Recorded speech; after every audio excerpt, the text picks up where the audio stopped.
Welcome in. What's Right with Nick Wright, episode 317, fresh off a wild NCAA tournament championship game and maybe wilder Western Conference playoff bracket as we head into the final 5 days of the season.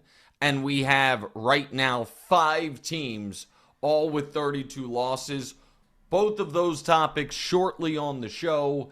And then, as promised last week, we will do our annual NFL over-unders, NFL win total show. These are not locked for us. We will do our preseason gambling show post-draft. Obviously, it's post-free agency, late in training camp, where we actually make these bets. Now, heads up for the gambling stuff we're doing shortly. There might be a few that we like so much that we just say we're going to bet them right now. We will, if we say that, we will mark those down and count those toward our season-long ledger that we, do the accounting for at the very end of the football season. But some of these are just leans in one direction or another. We'll do all of that. Before we get to that, welcome in Damonza. Damonza, how are you? I know this is the single most banal topic of any phone call or even a podcast, but I am curious. What is the weather like in Los Angeles right now? It's pretty amazing. Pretty good, I'd say. It's April 8th. The Masters starts Thursday. It's 40-something degrees in New York. It has gone on long enough that your mother came downstairs today and just said to me, I think I need to go away for a month. Not me, her. She's like, I just need to go somewhere warm for a month. She said the weather is just sapping my energy. So at some point, it's got to get warm in New York. Yeah, April is a little deep. Usually April's like a top tier New York month, whatever, nobody cares. All right, here's what missed the cut. Alex Ovechkin breaks a record that I did not think was breakable, the Gretzky scoring record. Now, let me also say something else. I think it's very important on this show to not pretend to be an expert on everything. People can get themselves in trouble. You pretend to be an expert on everything, you might all of a sudden find yourself talking LeBron in the morning, Ovechkin in the afternoons, and the Gaza Strip at night. No one would do that and then seriously say they're going to run for president and then be wrong about all three. I try not to, pretend that I know, mix some tariff stuff in there as well. Be an expert on everything. But I'm a diehard sports fan, and I'm enough of a diehard sports fan to know Wayne Gretzky is the only athlete I've ever seen that if you go to his Wikipedia page, even though the internet is endless and a page can just scroll forever, and you're like, hey, what records does Wayne Gretzky have? You have to go to a separate Wikipedia page where it's like actually all of Wayne Gretzky's records are here. So I just assumed this was unbreakable. And then when I heard Ovechkin broke it, or when I knew he was going to break it the last month or so, it's been in the news. And I just said, again, folks can say bad sports fan, Nick, for not knowing this. I assumed Ovechkin must be like a Bobby Orr style guy that played until his mid-40s.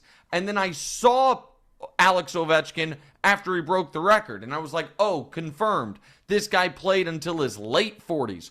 Turns out Alex Ovechkin is 39 years old. That is a hard 39 for Alex Ovechkin. He's younger than me. Now, and incredibly wealthy. Say it again? No, it's not just the...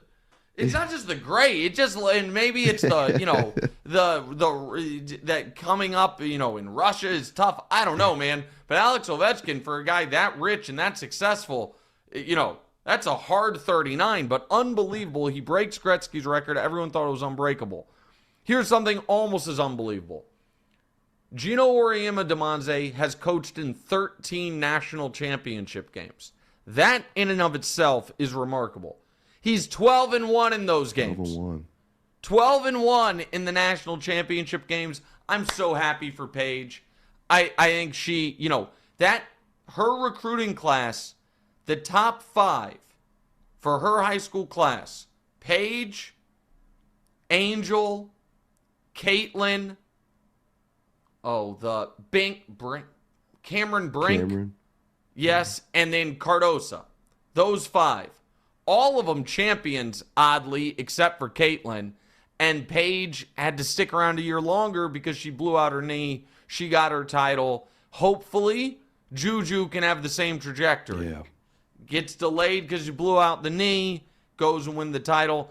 And then the other big game this weekend that's in Miss the Cup, we'll do it quickly, and then we'll get to it more in the West Playoff Push segment, was the Lakers dog walking the Thunder.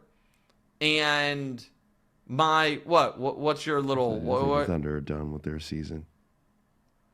They weren't in that game. I mean, they played all their guys. Yeah. And I said on the TV show Friday that the perfect weekend for the Lakers was beating the Pelicans, beating the Thunder, and then sitting everyone Tuesday. And when they play the Thunder again tonight. And I don't know if you've seen the point spread in that game, but it's OKC minus 15 because Vegas thinks that's exactly what the Lakers are going to do. Okay. And basically denying the Thunder the opportunity for any get back, leaving in the back of their head, wait a minute, Luka knocked us out of the playoffs last year. They just crushed us this year, Luka's team. We still have no one to guard him. That, to me, is absolutely ideal, particularly when the other reason I said they should rest guys is they being the Lakers, play the Mavs tomorrow. So the Lakers, since Saturday, will have played the Thunder again, and then the Mavs. The Mavs have not played since Saturday. So the Lakers, it would be their third game in 4 nights. The Mavs, it would be their first game in 4 nights. So now they're letting their guys rest and be ready for that game, knowing, and again, more on this in the Western Conference playoff bracket stuff, if the Lakers go 2-2 in their final 4, they lock up the 3 seed. If we just chalk tonight up as a loss, what it means is Mavs, Rockets, tanking Blazers, final game of the year. If you win 2 of those games, you lock up the 3 seed, which is gold for the Western Conference. My other takeaway for Thunder Lakers before we get to last night's championship game. The Thunder, more so than any team in the Western Conference, have so much depth defensively. And even the Thunder found themselves in a spot where it's like, hold on. If my best wing defender is on Luka and my second best wing defender is on LeBron, then who the hell is guarding Austin Reeves?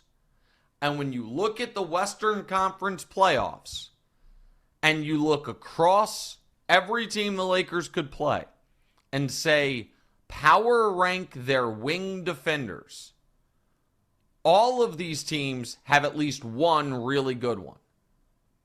A couple have 2 pretty good ones. Only the Thunder have 3 really good ones. Everyone else, Austin Reeves is just going to be feasting on a mediocre or bad defensive player. And the Rockets have 2 awesome ones in Amen Thompson and Dylan Brooks, but who's the third? And so that's going to be a sneaky, huge edge for the Lakers in any series. As far as I am not going to act as if because of that game, there's, systemic issues with the Thunder. The Thunder are going to win 67 games. They're awesome. The concerns, however, would be as follows. The youth is just never seen a team this young make the finals, much less win it. Everyone has said that. Is your second best guy good enough? That's a Jalen Williams, Chet Holmgren question. We'll see. How will the playoff whistle impact Shea? He seemed to get it this weekend against the Rockets and the Lakers, and it impacted him a bit. And then this is the last piece of it that I have not heard enough people make the point of when it comes to handicapping the Thunder for this championship. One of the reasons the Thunder have this insane point differential is they are legit 12 quality NBA players deep. And so even when they have guys out, and certainly when they go to their bench is so much better than the other team's bench. In the playoffs, how good your 9th, 10th, 11th, and 12th guys are is mostly irrelevant because you're really just playing 7 or 8 guys. So, will that edge be muted a bit? Those are all legitimate questions. Remember, like, rate, subscribe, review. We're just this close to 200,000 on YouTube. That would be awesome to get there during, maybe the play-in of the NCAA or the NBA playoffs, certainly in the first round. So, and you can watch us live on YouTube. We'll also, by the way, be doing these emergency kind of reaction shows throughout the NBA playoffs. You can get those not just on YouTube, where we'd love for you to like, rate, subscribe, and review. It helps us a ton, but also on iTunes, Spotify, everything. But now to the championship game last night. Damonza, I was pulling for Houston because of our ties to Houston. I also like Kelvin Sampson. Tell us what happened. Well, yeah, I mean, Houston went from winning that crazy one against Duke on Saturday. I mean, I've been pulling for Houston, but that ref should be investigated from that game on Saturday. Okay. But yeah, so they lost the crazy one to Florida yesterday off of the potential double dribble or whatever. What are your thoughts on the tournament and how it ended? I mean, I have a lot of thoughts here. Houston did not get a shot up, not on the final possession, on their final 4 possessions. They didn't hit the rim, seemingly, for the last 2 minutes of that game. And somebody had a tweet that I wish I could give them credit because I thought it was really funny and actually pretty kind of profound almost, talking about Houston's style because they're just such a ferocious, relentless, tough defensive team, where they said, I imagine Houston's practices are just 3 hours of suicides and punching each other in the face. And that kind of is how they played, but there's downside to that, which is you never felt like they were against a great team going to be able to definitively put them away. And they had opportunities against Florida to put them away when that defense was just giving Florida fits, and Florida's, stuck around just like Houston did against Duke, just long enough to where you see the college kids tighten up. And Houston's kids tightened up. Walter Clayton Jr., had a great final flourish in this game after, with 5 minutes left in this game, it looked like this was going to be the first game in 2 years. He had a 61-game streak of hitting a 3. He didn't hit one until late in the game. He obviously didn't score his first basket until late in the first half, or was it early second half? I don't even remember. But Florida was able to stick around and then steal it at the end. Not getting a shot off in that spot is just the stuff of absolute nightmares for a coach. But they didn't get a shot off like it was. If you just look at what Houston did over the final 2 minutes, because one of the possessions they did get a shot up, it was essentially an airballed layup. They were getting no good looks. And when you go to the waning moments of the game, after LJ Cryer missed a layup and then tipped in his own miss with 2:30 left, here were Houston's possessions. Made a free throw, then missed a free throw. Badly missed a 3.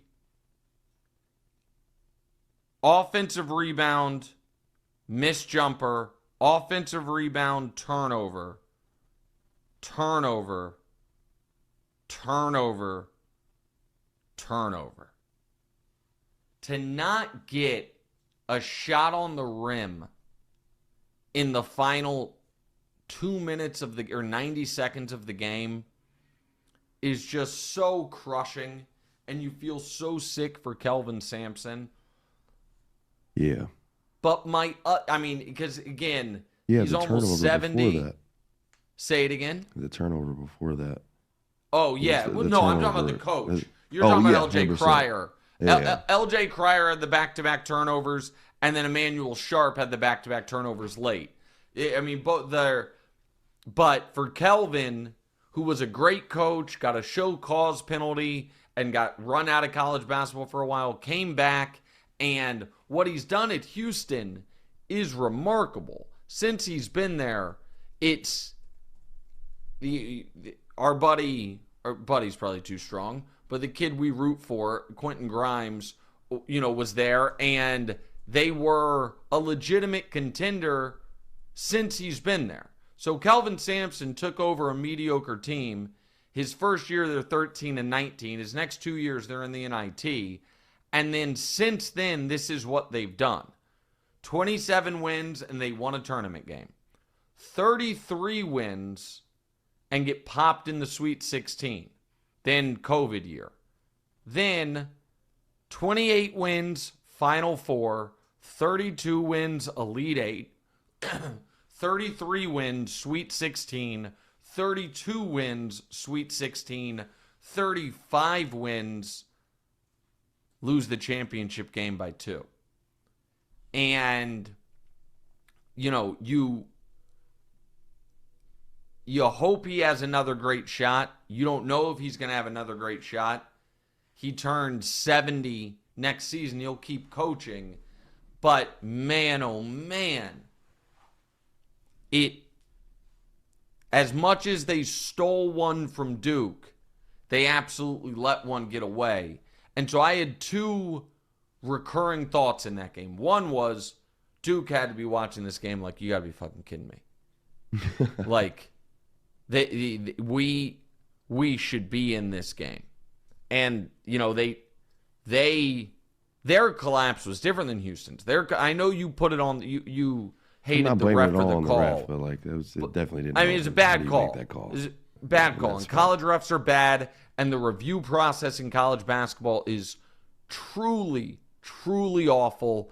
And what nobody ever acknowledges when they're like, oh, they have to get it right, and oh, we've got it, the tenths of a second could matter. And I bring up every time, you know what also matters? Fatigue. And this idea that being the better conditioned team, you should lose all edge from that in the final 2 minutes of these games, because every out of bounds call, there's going to be a 1 to 4 minute break to review it. I hate it so much. But set that aside. My other takeaway from really this entire tournament, but certainly the Final Four, we had 4 number 1 seeds. We had, by Ken Pom rankings, 4 of the best college basketball teams of the last decade, all playing. And despite that, you've never seen a better illustration for the glaring and massive gap between the talent and skill level between guys who are good enough to be starters and big-time players for the best college basketball teams in the country and guys who are good enough to play in the NBA.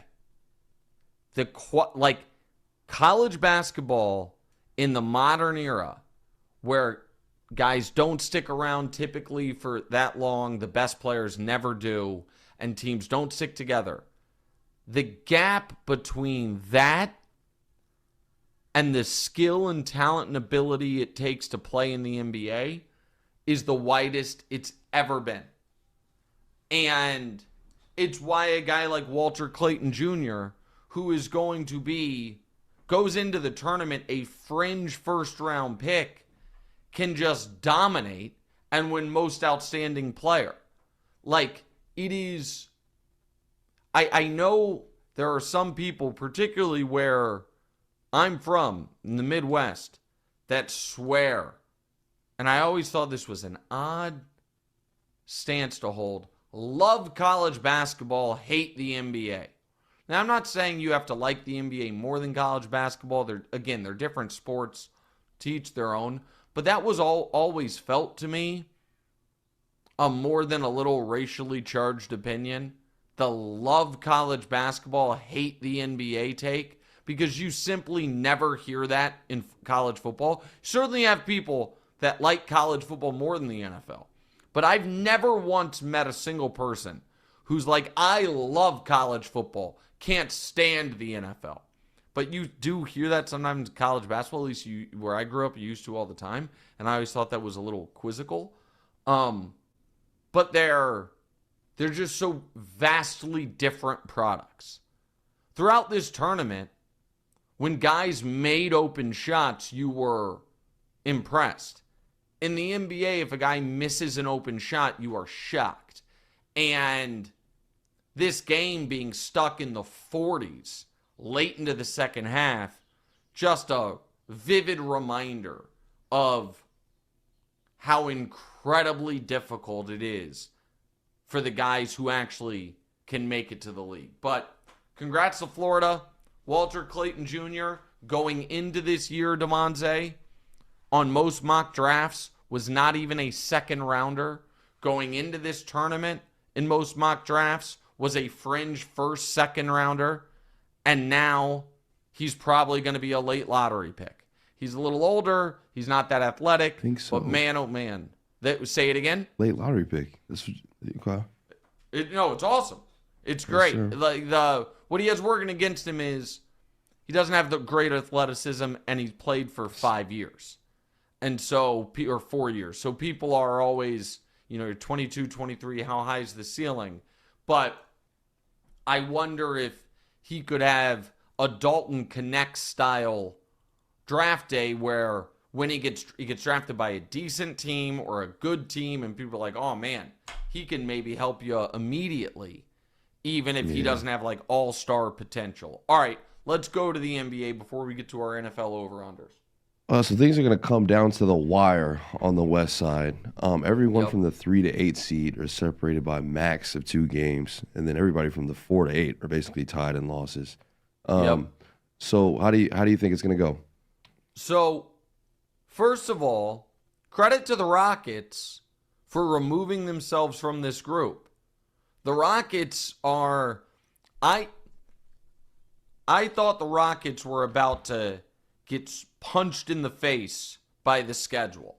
Because, and I think we talked about it last week, their final 5 games were Thunder, Warriors, and they played those 2 already and won them. And then it goes Clippers, Lakers, Nuggets. But it doesn't matter now. Because, and this actually could work in the Lakers' favor. I don't know what the Rockets will do. But the Rockets just need to either win 1 or have the Lakers lose 1, and they lock up the 2 seed. So, because the Lakers max out at 52 wins, the Rockets are already at 52 wins. So, if the Lakers, so here's why I say this could work out in the Lakers' favor. If the Lakers lose tonight to the Thunder, which they will, the Rockets lock the 2 seed no matter what. Will that make the Rockets in game 81 against the Lakers rest some people? I don't know. Now maybe they would feel like they don't need to, but set that aside. Credit to the Rockets for handling their business. Now to the 3 through 8, and we can throw it on the screen. The Lakers, the reason that Lakers 2-game lead is actually a 3-game lead is this. They have the tiebreaker over literally every single team on the screen there. Nuggets are the 4, Clippers are the 5, Warriors are the 6, Timberwolves are the 7, Grizzlies are the 8, Lakers 48 and 30, Nuggets 47 and 32, and then Clippers, Warriors, Timberwolves, Grizzlies all 46 and 32. The Lakers have the tiebreaker with every one of those teams.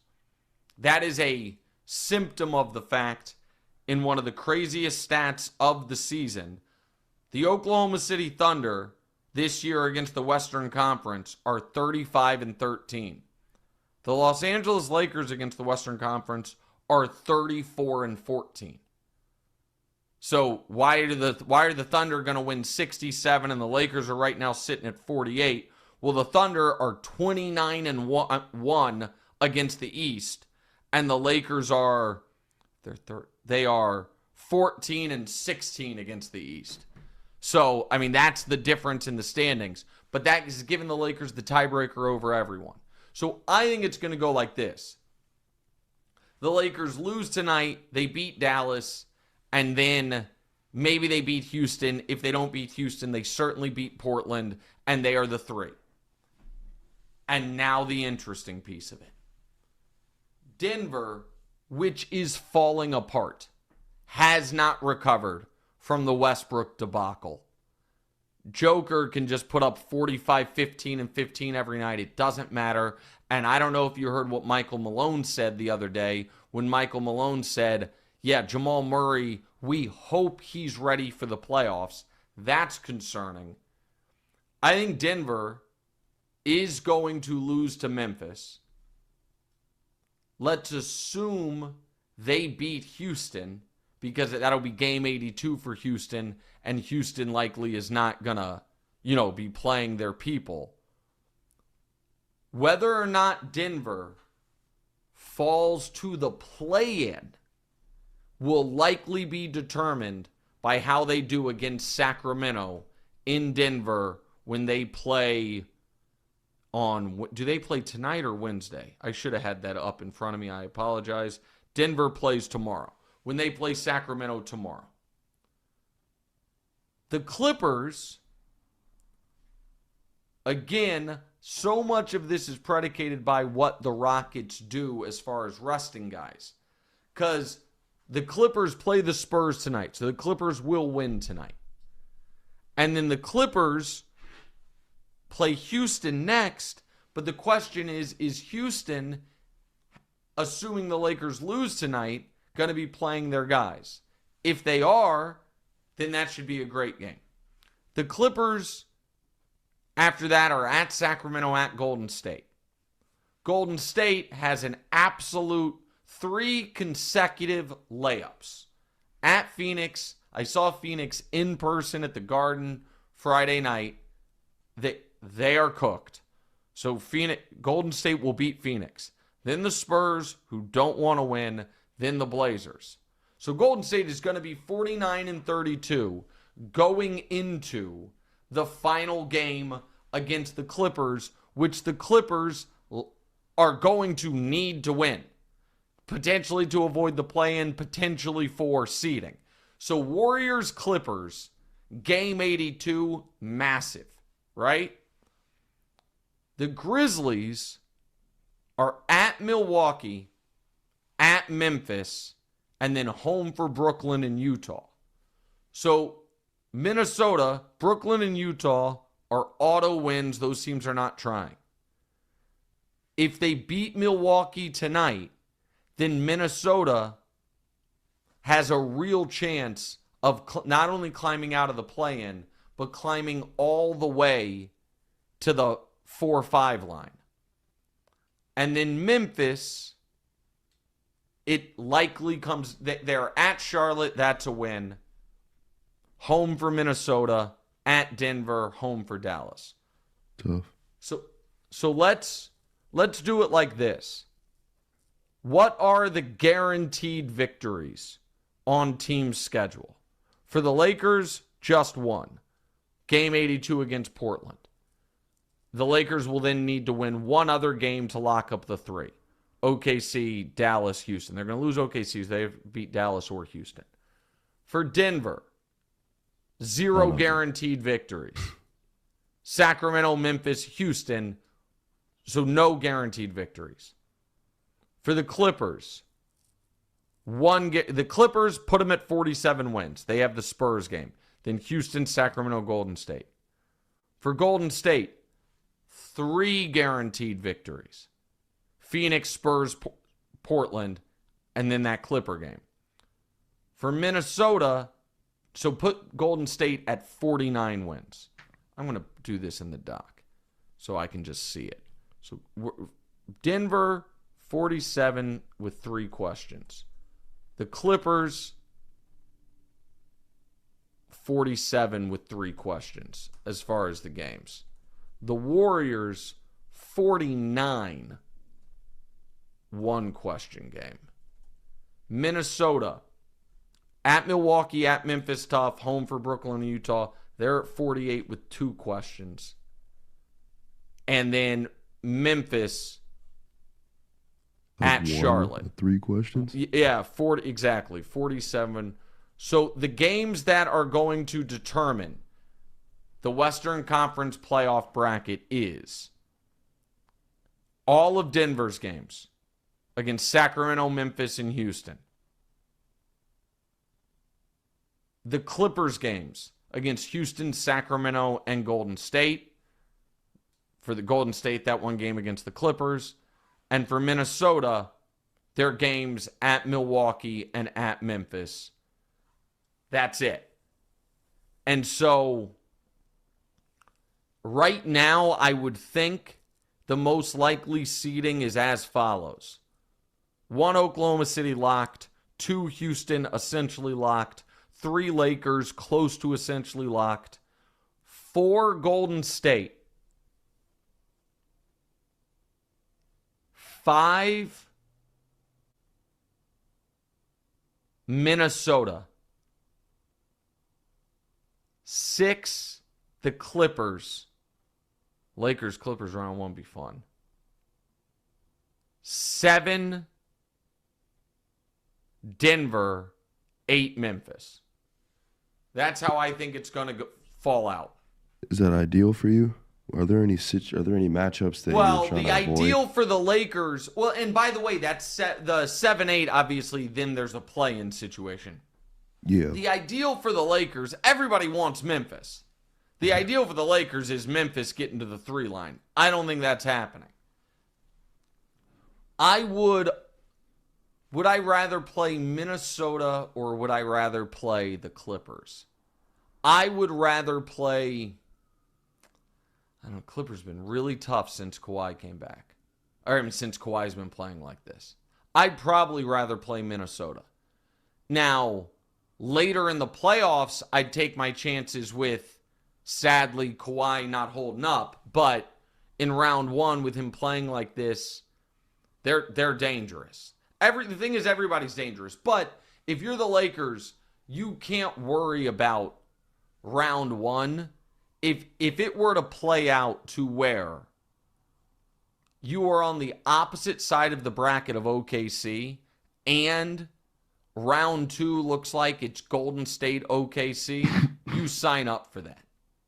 If you're the Lakers and you're only going to have to beat one of Golden State or Oklahoma City, and they play each other in a war in round 2, while with respect, you're probably playing the Rockets. That is the ideal situation, and I think it's what they've set themselves up for. I think the Rockets are going to be dangerous in the playoffs. I know you're saying they're young and all that. I think they have a great coach. Defense wins championships. That's fair. They have a great coach. 100%. Dylan Brooks going to see LeBron in a playoff series and once again be like, it's Dylan Brooks' time. And I don't trust Jalen Green. Now, Amen Thompson is a monster as a young player, and Şengün's great. Şengün's great. But, the West is brutal. None of these are easy. Right. But it's, it is. I'm not saying like they can win. Okay, I know I said defense wins championships, but I think they can mess somebody's road up. Knock a team out early. But you're kind of treating them, Damonza, like they're not the 2 seed. They're like True. The 2 seed playing to their seed means they're in the conference finals. I don't see that happening. Fair. Like now listen, maybe somebody clips the Lakers and they beat them, or maybe they can beat the Lakers. But I think Houston has earned enough from me to where at this point I will almost assuredly be picking them in their round one series. I don't know. You know what? I say that. I don't know if I'd pick them against Minnesota. I think Minnesota could be tough. But yeah, I could see it going to 7. Yeah, no, they could win. But I think I'd probably pick Minnesota. All right. This is always fun. So we are going to go division by division.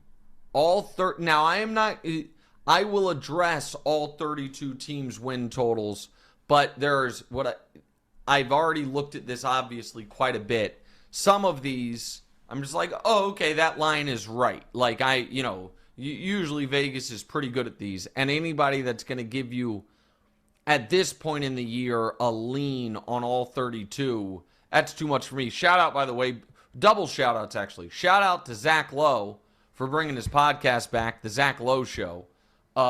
Signed on with Bill Simmons in The Ringer. And shout out to Bill, who last year in his preseason over-unders podcast went 27-5 with preseason win totals, which is just remarkable. So double shout outs to those guys. All right, this is the way too early over-under. Start with the AFC East. We'll do each division basically from highest projected win total to lowest. Damonza, give me each team, and then I'll tell you if I have a lean or not. First, we've got the Buffalo Bills. Their over-under set at 11.5. Over-under set 11.5. Heavy juice, minus 145 on the over. And this, to me, that number is just right, and I'll stay away from it. If I had to pick one, I would go over. However, minus 145 is too much. And, I mean, they're smart. People expect the Bills at this point. With healthy Josh Allen, you're going to win double-digit games. It'd be a hard under to go with, but I'll stay away from that. Next. You got the Dolphins over-under at 8.5. That's and with a little bit of juice on the under, minus 130, that is, to me, a exactly right line. I think the Dolphins will win 8 or 9 games. That is perfect. Last year, by the way, the preseason total was 10.5. But that to me is a stay away. Next one. We got the Patriots. Their over-under is 8.5. All right, so this is juice to the under, as it should be. It's minus 140 to the under. This is, in my opinion, an outrageous total.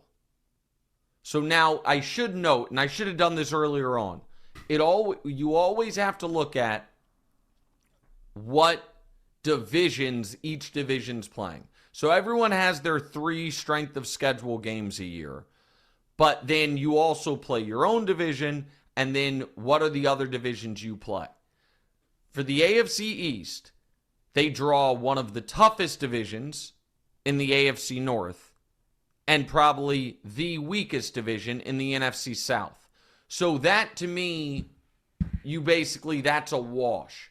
And so the reason I'm saying this is whenever you're doing these preseason win totals, check and see what divisions the other, that those teams are playing, and kind of power rank the divisions in your own head, and then figure out, do they get 2 of the easier ones, 2 of the harder ones, or is it like this, where you get 1 tough one in the AFC North, 1 easy one in the AFC South, and it evens out? So what the Patriots have going for them is the last place schedule, their extra game. Pretty bad. Well, maybe. Outside of the Bills. But here's the thing. They're really bad. Yeah, well, and I just don't know that they have done enough to have a competent offense.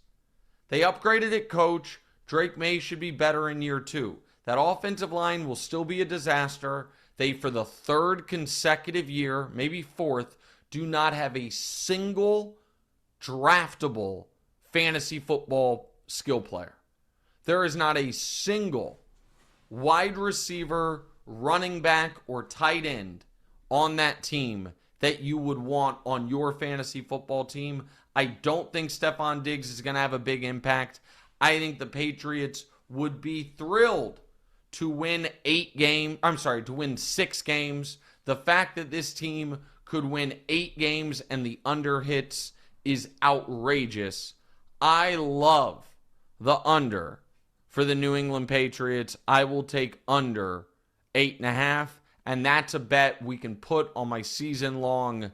I think that thing drops to 7.5 before the year, especially when the draft plays out and they aren't able to get Abdul Carter or Travis Hunter. Not that a rookie should really move a win total. I will take under for the Patriots. Last AFC East team, Damonza. We got the Jets. Their over-under is 5.5. Yeah, I will take the over here. So they got so much better from a culture, stability, maturity standpoint in the coaching staff. They are not going to be under the spotlight like they were last year. I think that it will be refreshing for that team to not have this. For everyone on that team who spent their whole career with the Jets, every year of their career, the only thing people were focused on was the quarterback. Whether it was, is Zach Wilson going to get it together? Aaron Rodgers coming to save us? Aaron Rodgers tore his Achilles. Aaron Rodgers last year. This year, it's just going to be about Aaron Glenn trying to set a culture, running the damn ball, playing good defense. I think that they won 5 games last year, and I think this year they should be better. Not necessarily better at quarterback, but not worse at quarterback, and a little bit better everywhere else, and not have the energy constantly sucked out of the room, and I think staying out of the spotlight because they are not going to be a discussed team will be good for them. I could absolutely see Aaron Glenn getting there, that team finding its way to 7 wins. I like the Jets over. So for the AFC East, the Bills I am staying away from, the Dolphins I am staying away from. I am on the Patriots under, and I am on the Jets over. Let's go, Damonza, to the AFC North. We got the Ravens at their over-under is 11.5. This is a tentative over for Baltimore. Now, I would not bet the under on any year you have a healthy Lamar Jackson. Okay. He's an all-time regular season player and just guarantees you, if he's healthy, double-digit wins. The reason I'm saying tentative is not because I might go under, but I'm not sure if that's a bet I'll actually make. But it does feel like last year was kind of a worst-case scenario regular season for them, and they still won 12 games. And so that, to me, is I lean over. You feel like they're always going to be well-coached. The defense came around by the end of last year. Lamar is unbelievable. And you anticipate that they can win 12, 13 games almost every season. The juice is dead even, essentially, on the over or the under. The Lamar injury stuff does worry you a bit. So I would just want to see him get through the preseason and offseason, everything totally healthy. I also, before I make any bet on the Ravens, Damonza, I have to make sure that Health and Human Services, if that department still exists, isn't projecting like a bad cold and flu season, because that absolutely can cost the Ravens a game, because Lamar has the immune system of a small Victorian child, as a funny tweet said once. I knew you were going to go there. Yeah, well, of course. But I lean over for Baltimore. Next. Bengals, over under 9.5. This number's just right. I would stay away from it. The juice is heavily on the over, and at minus 150. Yeah. And I don't know why we would think they're going to be a much different team than last year.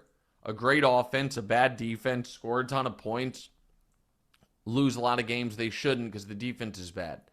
And so that to me is a stay away. Next team, Damonza.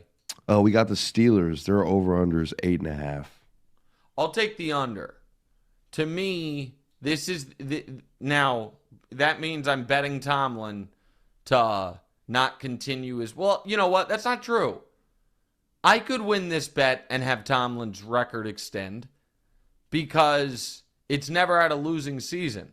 So 8-1 keeps that thing going. Not that because the tie doesn't count as half a win. Sorry, drop some. Tie doesn't count as half a win when it comes to this. But I will go under because one of two things is going to happen, Damonza. One of three things, pardon me. Either Aaron Rodgers is not going there and they are starting Mason Rudolph. Or Aaron Rodgers is not going there and they are starting rookie either Shedeur Sanders or Jackson Dart. Or Aaron Rodgers is going to announce tomorrow on McAfee or sometime in a month he is going there and bring that entire circus with him. And I think nothing would be more poetic than us finding out what's the only thing that can end Mike Tomlin's streak of above 500 or better years. And the answer is bringing in 42-year-old diva Aaron Rodgers. So I will go under for the Pittsburgh Steelers. Now, remember last year, I was heavy on them missing the playoffs and going under and all of that, and they cost me a ton of futures, so I could be wrong, but I will go under on Aaron Rodgers or the Steelers without Aaron Rodgers. Either way, I think it's time for a bit of a reset in Pittsburgh. I'll go under there. Next. All right. You got the Browns. Their over-under is 4.5. I mean, we don't know who's going to be playing quarterback for them. We don't know what they're doing in the draft. That number is just really a slap in their face, a number that low. 4.5, you just don't see that very often. I'm going to stay away. I can't bet under 4.5, but I also obviously am not going to bet on the Cleveland Browns. So thus far through two divisions, I'm heavy on Patriots under. I like the Jets over. I lean Ravens over, and I like the Steelers under. Let's go to the AFC South. We got the Texans. Their over-under is set at 9.5. That's just right. I worry about their injuries at wide receiver. You know, Nico is a guy who's an excellent player. He's dealt with injuries in his career. Obviously, Tank Dell's going to be out all year. They didn't bring back Diggs. They traded away Tunsil. So you worry, they just changed offensive coordinators. But the defense should be really good, and D'Amico's excellent, and CJ's really good. So it feels like a 9 or 10 win team. I'll stay away from it. Next. We got the Colts. They're over-under 7.5. You know what? I don't have a ton of Colts opinions this year. I don't really want to spend a lot of time thinking about the Colts. I'm not that interested in the Colts. 7.5 sounds right. We'll stay away from it. You don't have to bet everything, kids. Shout out to Jordan Lippman. To who? My coworker. He's a big fan of the Colts, and he always says that everybody says the Colts are just like nobody. They're just there correct. in the NFL. Yeah. I mean, basically, that's this whole division. Both of the Souths just get totally, you know what I mean, disregarded. Yeah. But next. We got the Jags. They're over under 7.5. I'm back, baby. Jags. All right. Over. Better new head coach. Trevor healthy. Brian Thomas Jr. in year 2. All of these things. I think the right way is definitely go over here. But if they finish with less than that, what happens with Trevor Lawrence after this season? It's not great. Right. Yeah. Right. No. Then people start talking about, how can we get out of the contract, like all that stuff. It's not great, which is why it's not going to happen. Trevor Lawrence's return to glory this season. Listen, I know people don't, are sick of me saying this, but it is true. Trevor Lawrence He's just 25, man. 25 years old. He's the same age as Bo Nix, basically. Like, he had a brutal rookie year. His second year led them to win the division and a great playoff comeback. His third year, they were 8-3 until he suffered injuries to 3 different parts of his body in 3 consecutive weeks and had to miss time and their season fell apart. And last year, season from hell. I'm not quitting you, Trevor. Over Jags, put it in pen. I'm betting that one. They are getting back in the playoff mix. That's all I'm saying. Just in the playoff mix. And Liam Cohen, I don't care you said Duval weird. You got the best out of Baker. I like you. I am with the Jacksonville Jaguars over 7.5. Next. With you there. You got the Titans. Their over-under is 5.5. See, with plus 125 on the under, and they're going to be starting a rookie quarterback from day one. Give me the under. Give me the under with Cam Ward, even if he's good. I think that there's going to be a lot of growing pains. I don't know that I trust Brian Callahan. And I'm getting plus money on it. Like, now this one I will admit, I am going to bet this, but I am going to wait to bet this because since it's minus 150 on the over, all these lines, obviously, by the way, courtesy of our friends at DraftKings. I should have been saying that earlier. Plus 125 on the under. This might move to 6.5. And I love it at 6.5. I like it a lot at 5.5.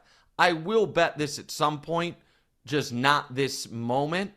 But starting a rookie quarterback, shaky head coach, and oh, by the way, line's an odd subject to change. I need to tell you guys, but you guys all know that. If the Titans can get 6 wins with Cam Ward, I mean, you said they can. Cam Ward was going to go to the Super Bowl last year. He's a rookie quarterback.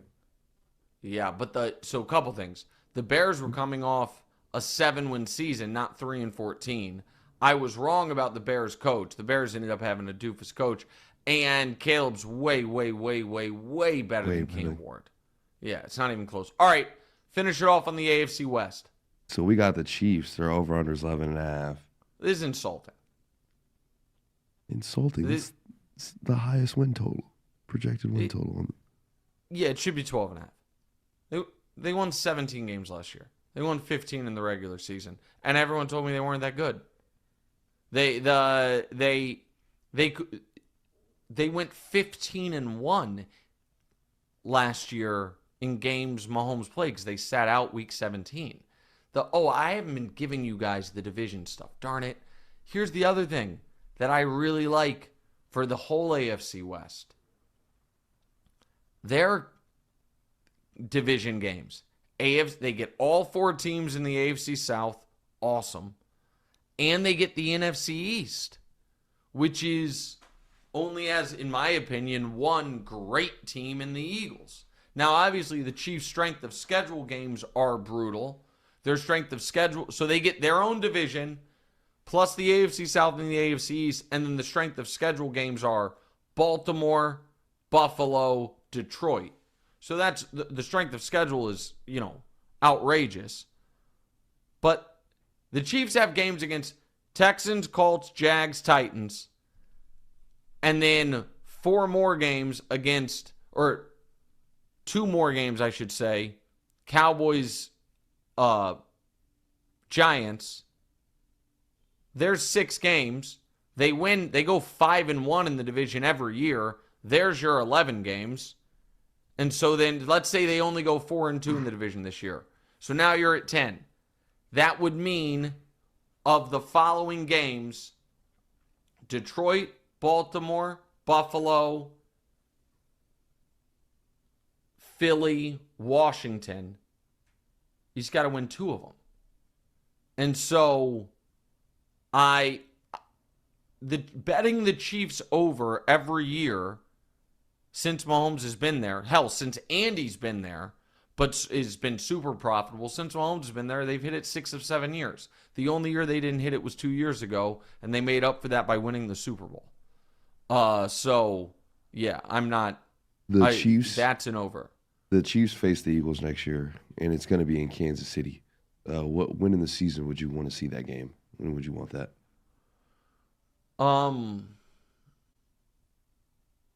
Great question. First game of the season. No, because just like they did the Ravens. No, because the Chiefs don't get to. Well, first of all, that can't happen because the Eagles are the defending champs. They get to host the season opener on Thursday, so it can't be the first game of the year. Here's what I don't care when it is. I just want both teams to be on regular rest. I don't want one team to be coming off a weird schedule. Whatever it is. There are some rumors. That the Chiefs could start the year in Brazil. But I don't know. But I just want both teams on regular rest. All right. By the way, you know what? Let's do this. Before we get to the rest of the AFC West, I want to talk to you guys about our friends at DraftKings. Who's scoring big in the NBA this season? You are. With all the new ways to get in on the action at DraftKings Sportsbook, an official sports betting partner of the NBA. Monster slams, dishing the rock to cleaning the glass. Get behind your favorite players and the prop bets you can make on DraftKings, the home of NBA player props. Ready to place your first bet? Try betting on something simple, like picking how many points your favorite player will have. Go to the DraftKings Sportsbook app and make your pick. So some of the lines that are available tonight: Jason Tatum's total 25.5 against the Knicks. Assuming Tatum plays, I would be leaning Tatum over 25.5 points. And then also another one, Jimmy Butler, his total is at 17.5 against Phoenix. Jimmy has not been popping off for big point totals thus far. However, I just saw the Suns in person, and they don't seem that interested in defense. So, I would be thinking Butler over 17.5 points. Again, it's not betting advice. It's just how I look at those two lines. Lines and odds subject to change. First time, here's something special just for you, new DraftKings customers. Bet $5, get $150 in bonus bets instantly. Take it to the rack with DraftKings Sportsbook. Every point counts, and this one helps me out a lot, guys, if you guys can do this. Download the DraftKings Sportsbook app. Use code Wright, WRIGHT. That's code Wright for new customers to get $150 in bonus bets when you bet just $5 only on DraftKings. The crown is yours. All right, Damonza, let's go back to the AFC West. We just did the Chiefs over 11.5. Give me the last few. We got the Chargers. Their over under is 9.5. So, and I'm going to lump the Broncos in with them as well. They're also at 9.5. To me, both of these are stayaways. I think both of these are going to be very trendy bets. I think a lot of people are going to like either or both of these teams to hit double-digit wins. They both hit it last year. They both made the playoffs last year. Now they have the same benefit the Chiefs have, which is the AFC South and the NFC East. But I think people are a little too high on the Chargers, who I don't think are going to have the turnover numbers they had last year. And I think people are a little too high on Bo Nix. Now, again, if I thought people were way, way off, I'd be saying go under.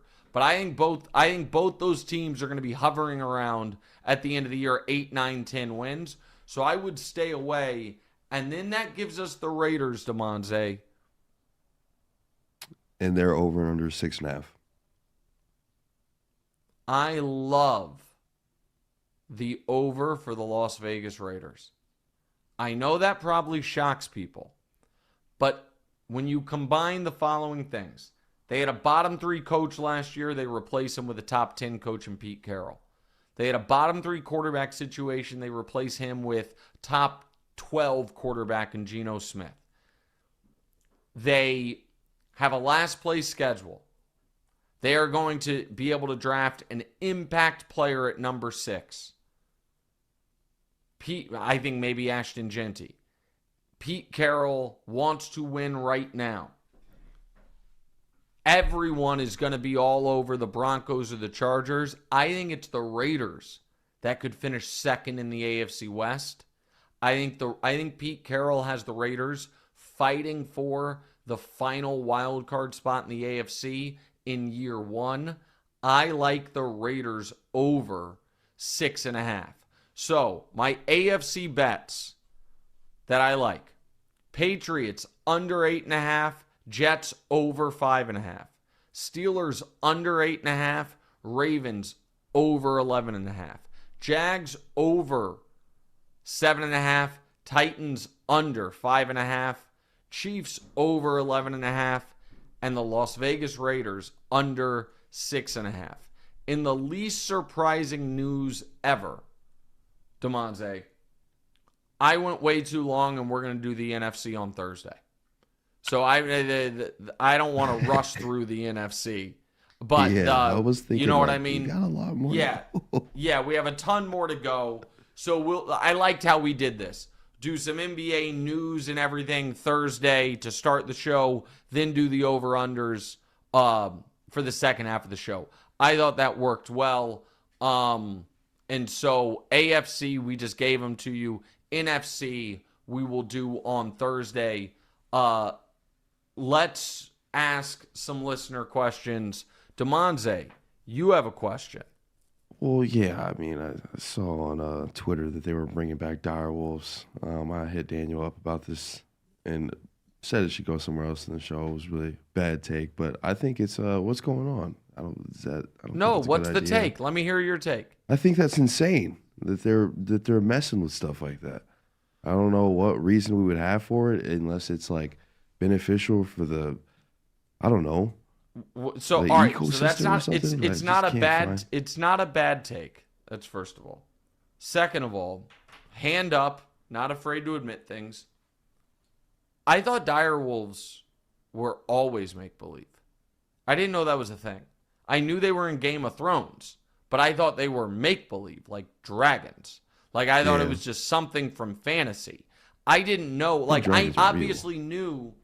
Well, that's a separate discussion.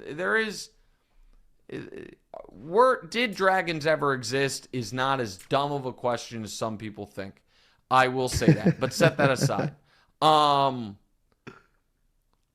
obviously knew like woolly mammoths existed and the megalodon existed. I didn't know that horse-sized wolves existed. Right. I thought that was purely from Game of Thrones. So I know that this is a little Jurassic Park-ish, and that didn't go well.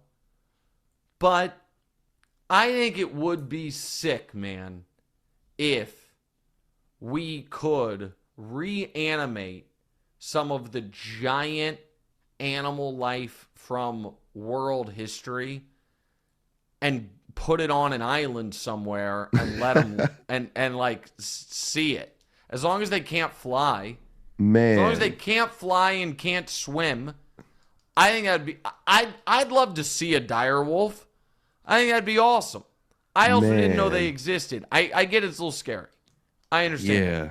And I'm not necessarily for the dinosaurs coming back. Me neither. It'd I mean, I just saw too. I don't think it was a pterodactyl. There was a specific name for it, but the beak was probably about as long as this room.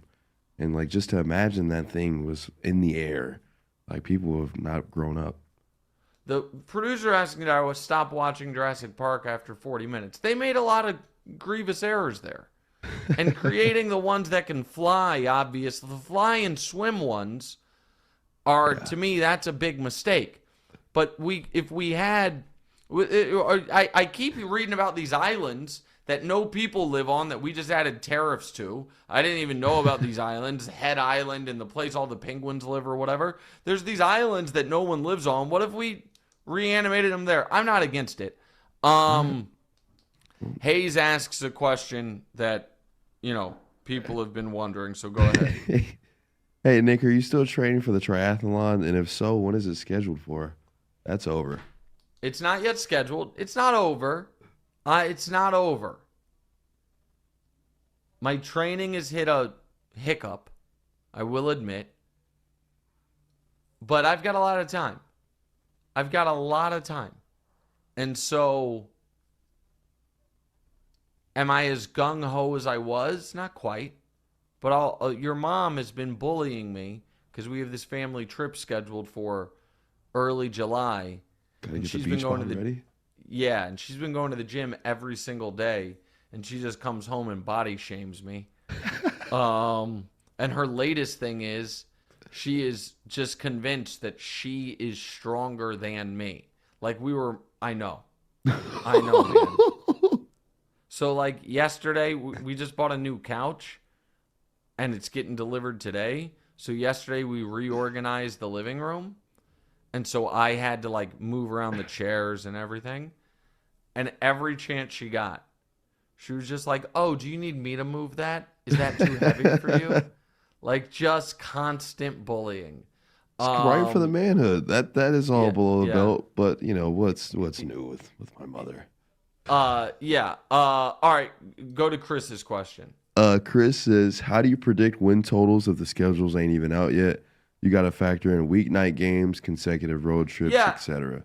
No, so that's fair. Like, we know who people are playing. We don't know when they're playing. So that's why I said I think there were only two that I said I'm betting right now. One is the Patriots. I don't care if the Patriots got 17 home games. They're not winning 9.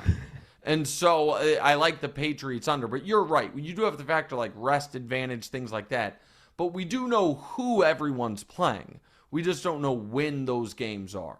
So I think, but it's, so it's a fair point. But I think NFL's done a really good job of making schedule release feel like a huge event, even though we already know who everyone's playing. All right, everybody, like, rate, subscribe, review. Please do that. It helps us out. We will see you guys on Thursday. Great job, Damonza. Great job, everyone at Blue Duck, everyone at DraftKings, everyone at The Volume. We appreciate you all. Talk to you guys soon. What's right?